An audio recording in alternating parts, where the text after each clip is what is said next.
Hello everyone. आज के इस वीडियो में हम मालदेव व शेरशाह के संबंधों के बारे में अध्ययन करेंगे। यद्यपि मालदेव ने हुमायूं को सहायता न दी, तथापि इसके बाद भी मारवाड़ शेरशाह के आक्रमण से नहीं बच सका। रायसीन विजय के पश्चात शेरशाह ने मारवाड़ पर निम्नलिखित कारणों से आक्रमण किया। पहला, धार्मिक कारण। अब्बास का सरवानी के अनुसार रायसीन विजय करने के पश्चात शेर शाह के परामर्शदाताओं ने उस दक्षिण विजय करने का सुझाव दिया।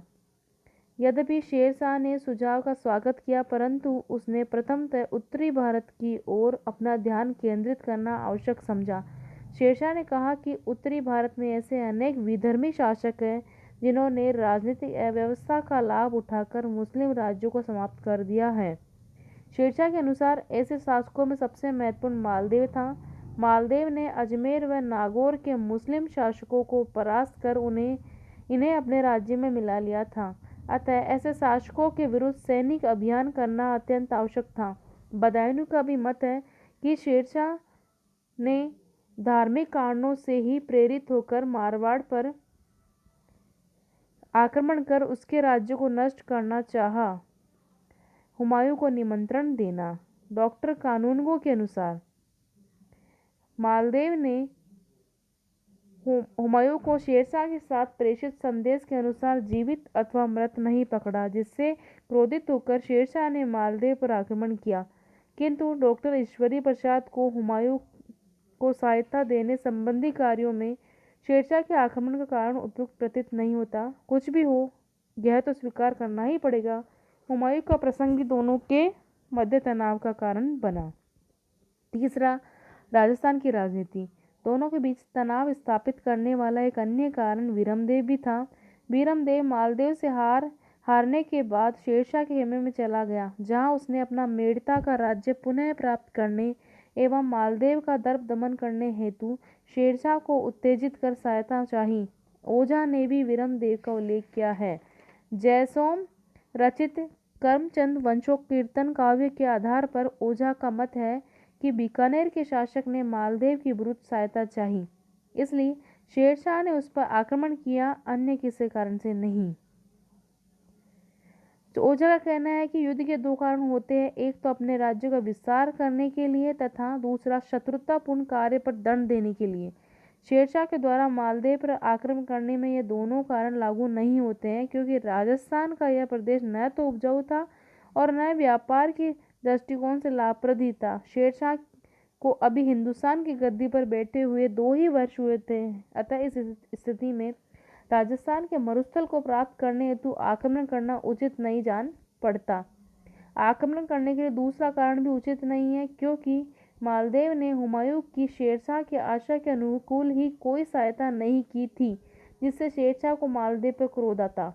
डॉक्टर मांगीलाल व्यास के अनुसार इतिहास में घटित होने वाली घटनाएं किसी एकमात्र कारण से घटित नहीं होती, अपितु उसके प्रत्यक्ष व परोक्ष कई कारण होते हैं।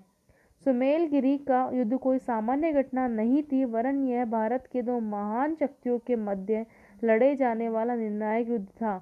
पुनः दोनों ही शासकों में एक लंबे समय से तनाव उत्पन्न होने लग गया था, अतः तनाव उत्पन्न करने वाले उन कारणों की उपेक्षा नहीं की जा सकती। चौथा, साम्राज्य विस्तार।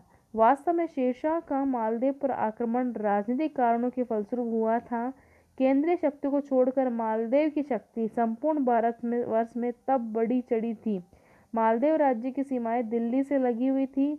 इस भांति मालदेव की शक्ति, राज्य विस्तार तथा दिल्ली छूती हुई उसकी राज्य की सीमाएं शेरशाह की आंखों में खटक रही थी। वह कभी नहीं चाहता था कि मालदेव जैसा शक्तिशाली शासक उसके पड़ोस में रहे तथा दिल्ली साम्राज्य के लिए सदैव एक खतरा बना रहे। इसी बीच बीकानेर व मेड़ता के शासकों ने सहायता प्राप्त करने के लिए उससे प्रार्थना की, जो उसके उद्देश्य में सहायक रही।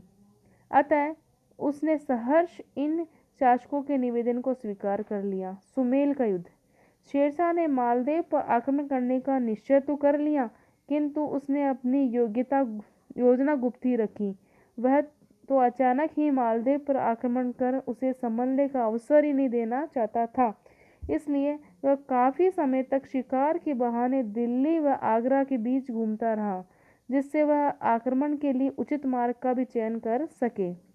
मारवाड़ पर आक्रमण करने के लिए सीधा मार्ग अजमेर, रणथंभौर तथा नागौर होकर था, किंतु यदि वह इस मार्ग से होकर मारवाड़ पहुंचता तो उसे इन राज्यों को भी अपने अधिकार में करना पड़ता, जिससे उसे अपने सैनिक शक्ति क्षीण होने का डर था।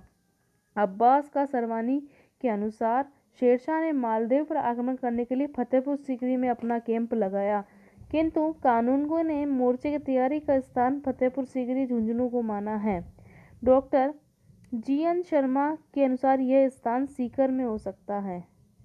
मालदेव ने भी शेरशाह की गतिविधियों को देखकर अपनी सेना संगठित करना आरंभ कर दिया। सर्वप्रथम वह अजमेर पहुंचा, किंतु शीघ्र ही अपना विचार त्याग कर पुनः लौट आया। जेतारण और पीपाड़ में उसकी अपनी सेनाओं का संगठन किया।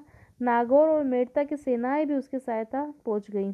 शेरशाह ने अपना पड़ाव सुमेल में डाला और मालदेव ने सुमेल से कुछ दूरी पर गिरी नामक स्थान पर पड़ाव लगाया। दोनों की सेनाएं काफ़ी समय तक एक दूसरे के सामने पड़ी रहीं। बढ़ती हुई कठिनाइयों से शेरशाह के सैनिकों में निराशा छाई हुई थी, किंतु शेरशाह ने कूटनीति व छल नीति का सहारा लेकर स्थिति को अपने पक्ष में कर लिया। मालदेव को उसके स्वामी व सेनानायकों जीता व कूपा ने काफ़ी समझाया भी था, किंतु मालदेव के संदेह में कोई कमी नहीं आई। तब कूपा अपने सैनिकों को लेकर शेरशाह पर आक्रमण करने के लिए रवाना हो गया, किंतु राठौड़ सेना रात के अंधेरे में भटक गई और जब यह सेना शेरशाह के पड़ाव के समीप पहुंची तब तक सवेरा हो चुका था। राठौड़ के सैनिक की संख्या 8,000 थी। उन्होंने प्रबल वेग से शेरशाह की सेना पर आक्रमण किया। शेरशाह भी अपने 80,000 सैनिकों के साथ राठौड़ों से भिड़ गया। शेरशाह की सेना के पेट डगमगाने लगे, किंतु इसी समय जलाल का जलवानी ससैन्य शेरशाह की सहायता के लिए आ पहुंचा। राठौड़ सैनिक संख्या में कम थे, अतः वे इस नए आक्रमण का मुकाबला न कर सके। अंत में शेरशाह की विजय प्राप्त हो गई। बदायूनी लिखता है कि प्रातःकाल होने पर शेरशाह की सेना के दृष्टिगोचर होते ही राठौड़ सैनिक अपने घोड़ों से उतर पड़े तथा बर्छे व तलवार हाथ में लेकर पठानों की सेना पर टूट पड़े। ऐसी दशा में उसने हाथियों की सेना आगे बढ़ाकर शत्रुओं को रोक डालने की आज्ञा दी। हाथियों को पीछे से गोलंदाजों और तीरंदाजों से गोलों और तीरों की वर्षा की, जिससे सबके सब राठौड़ खेत रहे, पर एक मुसलमान काम नहीं आया। सुमेल युद्ध का महत्व। यद्यपि शेरशाह युद्ध में जीत गया, किंतु यह युद्ध उसके जीवन व साम्राज्य के लिए खतरा बन गया था। वह कभी सोच भी नहीं सकता था कि राजपूत सैनिक इस ढंग से युद्ध कर सकते हैं। युद्ध के पास उसके बाद उसके मुख से अनायास ही ये शब्द निकल पड़े कि एक मुट्ठी भर बाजरे के लिए मैं हिंदुस्तान की बादशाहत खो देता। अब्बास का सरवानी के अनुसार जब मालदेव को राठौड़ सैनिकों की वीरता व बलिदान के बारे में पता चला तो वह अत्यंत दुखी हुआ, क्योंकि उसके हाथ से एक बहुमूल्य समय निकल गया। यदि वह अपने स्वामित्व सामंतों पर विश्वास करता तो संभवतः हिंदुस्तान का इतिहास ही बदल जाता। सुमेल का युद्ध भारतीय इतिहास के महत्वपूर्ण युद्धों में अपना एक विशिष्ट स्थान रखता है। डॉक्टर कानूनगो के अनुसार यह युद्ध मारवाड़ के भाग्य के लिए निर्णायक युद्ध था। मालदेव के महत्वपूर्ण सामंत इस युद्ध में मारे गए। शेरशाह को इसमें सिवाय आत्मसंतोष से कुछ भी प्राप्त नहीं हुआ। राजपूत शक्ति अवश्य छिन्न भिन्न हो गई थी। खानवा के युद्ध के पश्चात राजस्थान की राजनीति का केंद्र जोधपुर बन गया था, वह इस युद्ध के साथ ही समाप्त हो गया। सुमेल के युद्ध की समाप्ति के साथ ही राजपूत गौरव व स्वतंत्रता का पाठ समाप्त हो जाता है, जिसके नायक पृथ्वीराज चौहान, हमीर चौहान, महाराणा कुंभा, महाराणा सांगा और मालदेव थे। इसके बाद से आश्रितों का इतिहास प्रारंभ होता है, जिसके पात्र वीरम, कल्याण मल, मानसिंह, मिर्जा, राय जयसिंह, अजीत सिंह आदि थे। निसंदेह शेरशाह के कपट ने ही उसकी रक्षा की, अन्यथा उसे संभवतः अपने सल्तनत से हाथ धोना पड़ता। शेरशाह का मारवाड़ में प्रभाव। सुमेल विजय के बाद शेरशाह ने अपनी सेना की एक टुकड़ी जोधपुर पर अधिकार करने के लिए ख्वास खां व ईसा खां नियाजी के नेतृत्व में भेजी। उधर अजमेर सरलता से शेरशाह के अधिकार में आ गया। वहां से वह अपनी सेना की सहायता के लिए जोधपुर की तरफ बढ़ा।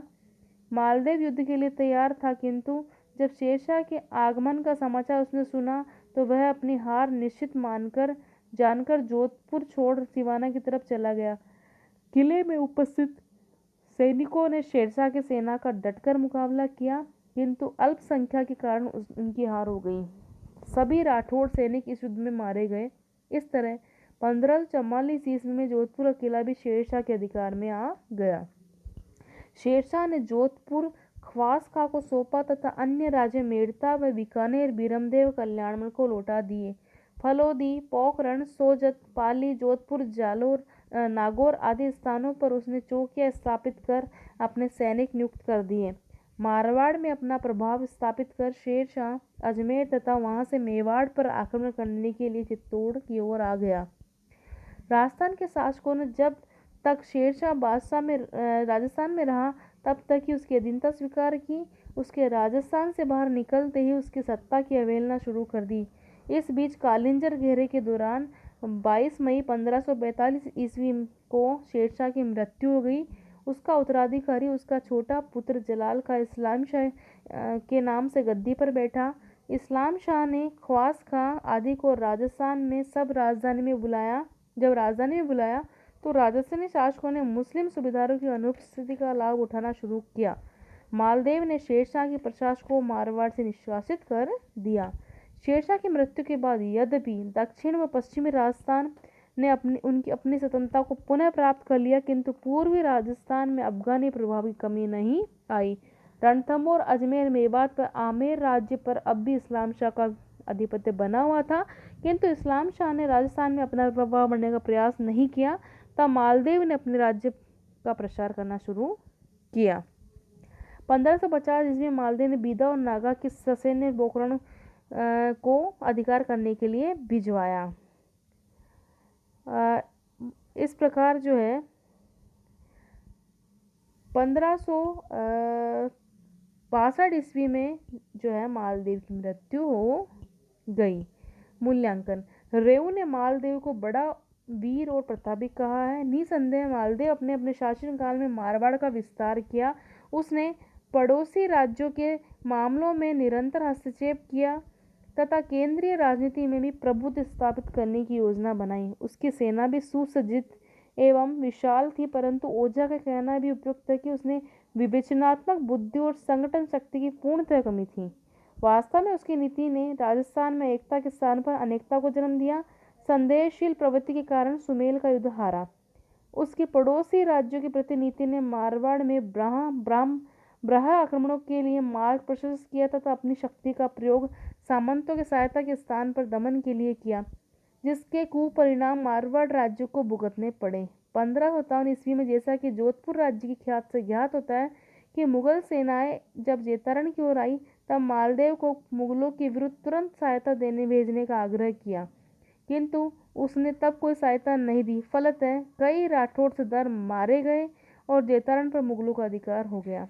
अपने ज्येष्ठ पुत्र के स्थान पर छोटे पुत्र चंद्रसेन को उत्तराधिकारी घोषित कर मालदेव ने गृह कलह को जन्म दे दिया। वास्तव में मालदेव में न तो एक योग्य सेनानायक के गुण थे, न ही कूटनीतिज्ञ के ही। स्थानीय युद्धों में अवश्य वह विजयी रहा, किंतु शेरशाह व अकबर का सामना करना पड़ा तो वह पराजित हुआ। इनके आमने सामने युद्ध लड़े बिना ही मालदेव भाग गया। स्पष्ट है कि कुशल सेनानायक नहीं था। पड़ोसी राज्य हुमायूं के प्रति अपनाई गई नीति उसकी अदूरदर्शिता का ज्वलंत उदाहरण। एक निर्माता के रूप में मालदेव ने उल्लेखनीय कार्य किए थे। मंडोर में अपने पिता राव गांगा का देवल बनवाया। स्थापत्य की दृष्टि से इसकी नक्काशी काफी सुंदर व आकर्षक बन पड़ी है। जोधपुर शहर एवं किले का परकोटा बनवाया। भादराजुन, पोखरण, सोजत व फलोदी के कोट, रानीसर तालाब आदि बनवाए। मालदेव कालीन स्थापत्य की विशेषता सादगी एवं रेतीले लाल पत्थर से निर्मित भवनों पर कुंभकालीन स्थापत्य कला तथा मुस्लिम स्थापत्य शैली का प्रभाव नजर आता है। मालदेव साहित्य अनुरागी भी था, अतः विद्वान कवि आदि को उसने खूब जागीरें व इनाम इकरार दिए। विशेषतः डिंगल साहित्य की बड़ी अभिवृद्धि हुई थी। आसिया के दोहे, मेहा बिट्टू के दोहे, आशानंद बारट के गीत, कर्णिदान रत्नों के छप्पे आदि। जैन लेखकों में महात्मा नरसेन, विरचित्र, जिन रात्रि कथा आदि उल्लेखनीय हैं। वैली साहित्य के रूप में पद्म साहित्य की उन्नति हुई। इस प्रकार से मालदेव का युग स्थापत्य एवं साहित्य की दृष्टि से पीछे नहीं था। उसकी मृत्यु के उपरांत चंद्रसेन ने मुगल विरोधी परंपरा प्रारंभ की। उसका मेवाड़ के महाराणा प्रताप ने अनुकरण किया। धन्यवाद।